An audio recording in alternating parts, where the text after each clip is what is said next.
SC बाबू ने बोला था मीनिंग ऑफ तीव्रता, उस समय मैं नहीं समझ सका, लेकिन आज I respect and I understand the emotion कि क्योंकि 70 साल से हमारे ही हाँ में, हमारे ही जमीन में हमको अधिकार नहीं मिला है, इसके लिए हम अलग होना चाहते हैं।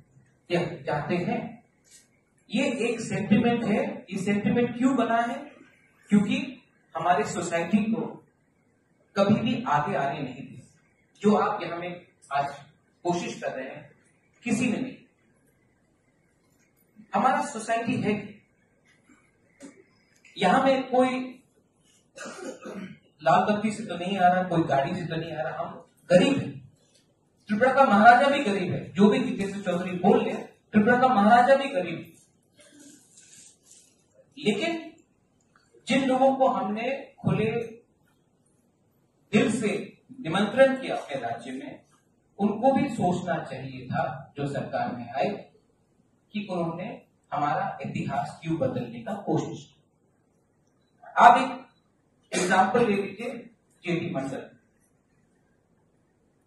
क्या मतलब बनता है कि आप इतिहास को फिर से लिखें?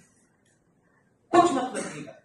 क्या मतलब बनता है जब पिछले सरकार ने हम सूर्य सेन और खुदीराम बोस का बहुत आदर करते, लेकिन पैलेस के सामने मूर्ति लगाकर आप क्या प्रूव करना चाहते थे?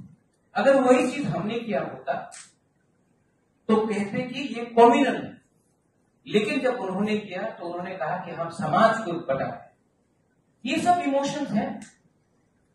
आज हमारे बहुत ही सीनियर लीडर दार्लम जी ने कहा भगवान, पॉलिटिशियन का रोल भगवान होने का नहीं है, ना कि महाराजा का रोल है। आप प्लीज, मैं एक बात बोलता हूं, महाराजा का शब्द तो आप हटा ही दीजिए।